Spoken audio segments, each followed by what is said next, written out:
कल एक लड़का आया हुआ था, तुम लोग क्योंकि यंग हो तुम्हें बता दूं, वो लड़का आसपास पुरखास के पास से किसी गांव का था। उस लड़के ने बीएससी कर रखी थी दिल्ली यूनिवर्सिटी के हिंदू कॉलेज से, एमएससी कर रखी थी, सर ने बता दिया, परिमल सर ने। एमएससी में वो टॉपर था। मैंने ही सर को दिए थे उसके कागज क्योंकि मैं उसके साथ बैठी थी। उस लड़के की इतनी दीनहीन दशा थी, परसों आया था वो हमारे पास, या शायद कल आया था। उसने मुझे पता है क्या कहा, मैं इस क्लास के बाद बाहर गई थी तो उसने मुझे कहा कि मैम सर से मेरी मीटिंग जरूर करनी है मुझे आज। मैंने कहा भाई सर तो फ्री नहीं होंगे, हम 2:30 बजे तक तो क्लासेस में होते हैं और फिर सर को ट्यूशन पे जाना है। हम ट्यूशन पढ़ाते हैं बड़े लेवल पे, 6ठी से लेके 12वीं तक को।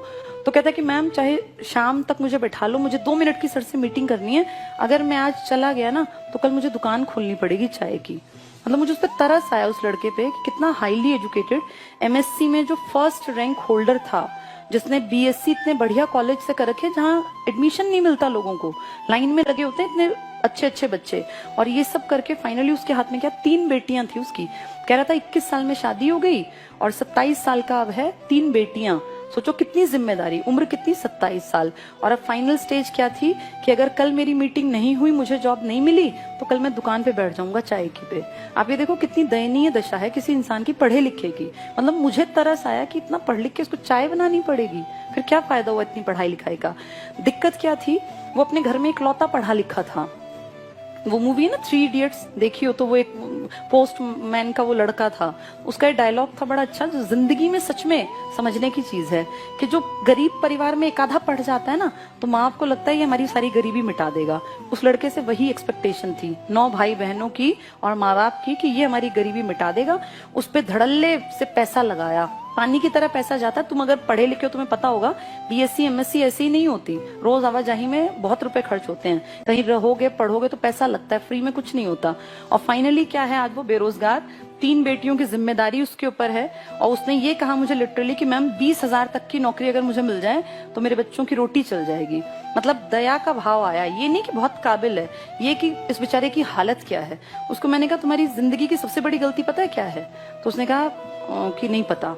नहीं, उसने मुझे कहा कि हाँ शादी। मैंने कहा नहीं, शादी तो कोई गलती नहीं होती, तुम्हारी सबसे बड़ी गलती ये है कि तुम्हारे पैरों के नीचे जमीन नहीं थी और तुमने बहुत ऊंची उड़ान भरने की कोशिश की। ऊंचे सपने देखना कभी गलत नहीं होता, पर हम आम लोग जो है ना, आम लोग, उनके पैरों के नीचे अगर धरातल है ना तो ही वो ऊंची उड़ान ले सकते हैं। अब तुम्हें अगर जंप लगानी है तो तुम नीचे धरती पे प्रेशर लगा के अपनी बॉडी को आगे की तरफ फेंकते हो। उसके पास धरातल नहीं था, उड़ान ऊंची भरने की कोशिश, तो औंधे मुंह तो गिरना ही गिरना था।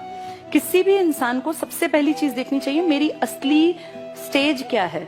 अगर वैसे थोड़ी कड़वी जबान में कहूं तो अपनी फाइनेंशियल औकात देख के आदमी को स्टेप लेना चाहिए, और उसमें मैं भी शामिल हूं। मैं तुम्हें नहीं कह रही हूँ। मेरे फादर इकलौते अर्निंग हैंड थे, हम 4 बहनें थी। ये हमें बचपन से दिखता था कि हमें पढ़ लिख के काबिल बनना पड़ेगा, हमारे पास कोई दूसरा जुगाड़ नहीं है।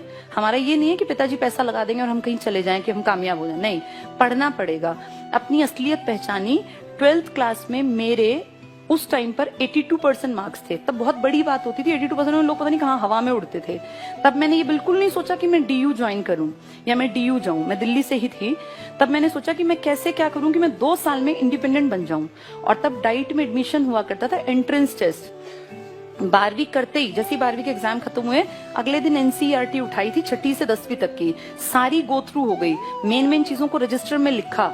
सबसे पहले नोट्स थे वो मेरे, जो मैंने नौकरी के लिए बनाए थे। तब मेरी एज महज 17.5 साल की थी। 17 साल और साढ़े भी नहीं थी पूरी, क्योंकि दिसंबर मेरा बर्थ ईयर था।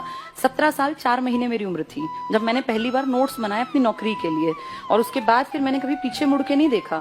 फिर डाइट किया, डाइट करते करते समझ में आ गया कि नौकरी पहली प्रायोरिटी है। तुरंत से तैयारी की, नौकरी मिल गई।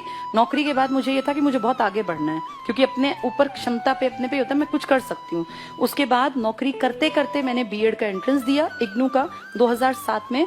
ऑल ओवर इंडिया मेरा फर्स्ट रैंक आया। मुझे भी नहीं पता था कि फर्स्ट आएगा, और मुझे ये था कि पास हो जाएगा, पर मैं मेंटली फ्री थी क्योंकि मेरी कमाई आती थी। 2007 तक तो मेरी कमाई बहुत बढ़िया हो गई थी। तब तक पे कमीशन आ गया था 2006 का, उसमें मेरा फर्स्ट रैंक आया, ऑल टाइम हाईएस्ट। तब तक वही था, मुझे आज का नहीं पता। 2007 तक इग्नू में 100 में से 84 नंबर का रिकॉर्ड था जो मेरे थे। उसके बाद अब 10-12 साल बीत गए, हो सकता है वो किसी ने ब्रेक भी कर दिया हो। उस टाइम पे मेरी बेटी 7 दिन की थी जब मैं उसको लेके इग्नू गई थी।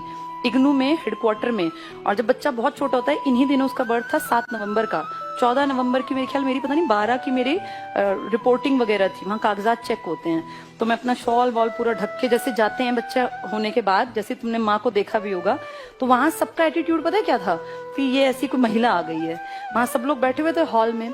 जब वहां बुलाया गया तो कहा गया फर्स्ट नंबर पे बबीता त्यागी। जब मैं उठ के गई तो सबकी आंखों में ये होता ना कि अजूबा की इसका फर्स्ट रैंक है, क्योंकि वो मुझसे, मेरा जो भेष था उस टाइम वो ऐसा नहीं था ना कि मैं फर्स्ट रैंक होल्डर हूँ। अब मैं ऑलरेडी जॉब में हूँ, ये उनको थोड़ी पता था। तो मैम ने मुझे पता है क्या कहा, वो काफी बड़ी अधिकारी थी, उन्होंने कहा I am proud of you. मैंने बताया कि मेरी बेटी है मेरे पास, तो उन्होंने कहा I am proud of you. मतलब वो घटनाएं जो है ना लाइफ में, वो आपको मोटिवेट करती हैं कि आप और आगे बढ़ें। 2003 से मैं नौकरी में थी। 2015 में जब आईसीएस बहुत बढ़ गया, तब फाइनली मैंने डिसीजन लिया कि अब मैं और अच्छा कर सकती हूँ नौकरी से बहुत बेहतर। तब मैंने अपनी जॉब से रिजाइन किया। 31 अक्टूबर 2015 को मैंने अपना रेजिग्नेशन लेटर लिखा, और अनएक्सपेक्टेड था वो मेरे लिए भी, क्योंकि मुझे ये था नहीं, कोई प्लान्ड नहीं था नौकरी छोड़ना, कि भाई प्लान करके नौकरी छोड़ी गई। और नवंबर में मैंने 1 नवंबर को मेरा रेजिग्नेशन लेटर दे दिया था, 31 को शाम को ही दे आए थे हम। तो आप ये मानो कि जिंदगी जो है ना, उसको आगे अगर बढ़ाना है तो पैर जमीन पे रखने पड़ेंगे। अगर मैं 2003 में सोचती कि नहीं मैं सीधे आईसीएस नाम की संस्था खोल दूंगी और मेरी संस्था बहुत चलेगी, तो मैं कहीं औंधे मुंह गिरी होती। मेरे जैसे कितने ही लोग हैं जो ये सोचते हैं। सपने देखना बहुत अच्छी बात है, लेकिन सपने देखने के साथ अपना एक बैकग्राउंड जो है ना हमारा फाइनेंशियल, हम कितने हैं, कहाँ स्टैंड करते हैं, ये पता होना बहुत जरूरी है। आज मैं कुछ भी चाहूं मैं कर सकती हूँ, लेकिन आज से 20 साल पहले तो मैं ऐसी नहीं थी ना। तब तो मेरे पास भी जितना तुम्हारे पास है उतना ही था। हम भी 2 ही कमरों के घर में रहते थे। मेरे पिताजी को बहुत अमीर आदमी नहीं थे, हाँ बस ये था एक सरकारी नौकरी थी, तो हम मेंटली फ्री थे। हमारी स्कूलिंग बहुत अच्छी रही, मैं अच्छे स्कूलों में पढ़ी, देश के अलग अलग कोनों में पिताजी के साथ हमेशा रहे, तो वहां से एक अपब्रिंगिंग अच्छी मान सकते हैं। लेकिन मेरे साथ के बहुत लोग थे जो पीछे रह गए, तो मुझसे ज्यादा इंटेलिजेंट थे, कारण सही टाइम पे सही डिसीजन ना ले पाना। तो तुम जितने लोग बैठे हो ना, जिंदगी के जिस पड़ाव में तुम अब हो, मैं तुमसे 15 साल पहले 20 साल पहले इस पड़ाव में थी। इसीलिए बता रही हूँ, लाइफ मौके देती है, बस आपको समझ होनी चाहिए। अब जो ये कल लड़का आया था, ये 27 साल का है। अगर इसने 18 साल के बाद जेबीटी करके कहीं नौकरी ज्वाइन कर ली होती, तो आज वो लड़का लाख रुपए की तनख्वाह ले रहा होता। जो मेरे संगी साथी है ना, लाख रुपए से ऊपर सैलरी है। मेरी बड़ी सिस्टर की 1,10,000 से ज्यादा सैलरी पड़ती है, मुझसे सिर्फ 1.5 साल भर बड़ी है वो। तो आप ये देखो, वो लड़का ऊंची उड़ान, अच्छी बात थी, यूपीएससी कर जाता। कितने ही लोगों को मैं जानती हूँ जो हमारे साथ टीचिंग में थे, छोड़ के चले गए नौकरियां कहीं कहीं अलग जगह, कोई बैंक पीओ में लग गया, कोई कहीं इसमें चला गया यूपीपीसीएस में, लेकिन पहले अपने पैर जमा लिए। तुम सब लोगों की भी यही राय है मेरी तो, कि कम से कम अपने पैर जमा लो। रीजनिंग जो पढ़ाते हैं ना पवन सर, इनका बेटा है, परिमल सर के छोटे भाई जो हैं, गवर्नमेंट जॉब में है वो भी। मेरी और उनकी ज्वाइनिंग 2 दिन के आगे पीछे थी, मेरी 5 अप्रैल की, उनकी 7 अप्रैल की। वो भी कर रहे हैं जॉब। उनके बेटे के 94% थे 12th में। 12th के बाद अब हमारे पास इस स्टेज में आके तो ऐसा नहीं ना कि पैसे की कमी है या हम सोचें कि हम भाई बच्चे को ये ना कराएं, पैसे लगते हैं। हम तो कुछ भी अब कराने लायक हैं विद गॉड्स ग्रेस। लेकिन हमने उसको पता सबसे पहले क्या कहा कि पहली प्रायोरिटी अपने पैरों पे खड़ा हो। हमारे बलबूते मत सोच कि मेरे पास इतना पैसा है कि मैं कुछ भी कर लूंगा। उसको सबसे पहले कहा अपने पैरों पे खड़ा हो, फिर जो तेरा मन करे ना पैसे कमा के वो करना। उसको जेबीटी में एडमिशन दिलाया दिल्ली में मार्क्स के बेसिस पे मिलता है। उसका डाइट में हो गया दरियागंज में गवर्नमेंट में। मेरे ख्याल 1,000 रुपए फीस मुश्किल से गई होगी, 1,000-1,500, इससे ज्यादा की फीस नहीं है। मेरे टाइम 405 रुपए लगे थे, अब दुगनी हो गई होगी। आप ये देखो, वो लड़का चाहता तो हम कुछ भी करा देते, कोई भी महंगा कोर्स कहीं विदेश भेज देते, कोई बड़ी बात नहीं थी हमारे लिए। लेकिन सबसे पहली प्रायोरिटी क्या है, पैरों पे खड़ा हो जा।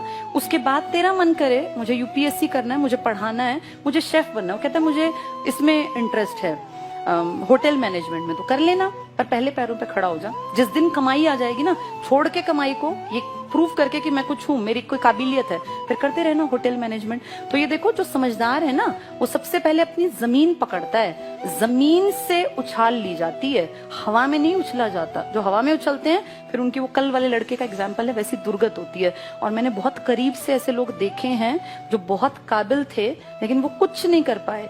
घर और ये गाड़ी तो बहुत दूर की बात है, उस लड़के को रोटी खिलाने के मांदे पड़े हुए हैं। अपनी 3 बेटियों को कहाँ पढ़ाएगा? आज के टाइम में कितनी महंगाई है, सबको पता है ना। सरकारी स्कूल में पढ़ाने का टाइम थोड़ी है। अब तुम सोचो उसके कंधों पे कितनी जिम्मेदारी। इस जिम्मेदारी से दब के वो जिंदगी में कुछ नहीं कर पाएगा। अगर वो 10 साल पहले थोड़ी सी समझ के साथ कुछ छोटा कोर्स करके कहीं 25-30 हजार की नौकरी पकड़ लेता तो आज लाख रुपए पे पहुंच जाता। लेकिन ये समझाए कौन? और अभी भी तुम्हारे सामने बात कर रही हूँ, आधे तो अभी भी हवा में होंगे। ये जो चीजें हैं ना, ये अकल तब आती है जब उम्र बीत जाती है। इसीलिए टाइम रहते अपनी चीजों को संभाल लेना। सबके लिए है मैसेज। मैं अपनी बेटी के साथ भी यही पहली कंडीशन रखूंगी कि पहले इंडिपेंडेंट बन, अपने आप को प्रूव कर, फिर आगे पूरी दुनिया में कुछ भी अचीव करो। जिसने एक चीज हासिल कर ली वो कुछ भी हासिल कर सकता है। कॉन्फिडेंस बहुत बड़ी चीज होती है और ये आता है जब आपके अंदर काबिलियत पैदा हो जाती है। पैसा कमाते हैं इंडिया में, काबिलियत पैसे से होती है। आपकी बुद्धि के अंदर घुस के कोई नहीं देखता आप कितने बुद्धिमान हैं। आपकी काबिलियत आपका पैसा है, आपने कितना कुछ अचीव किया इससे पता चलता है। तो इसलिए खूब पढ़ा करो।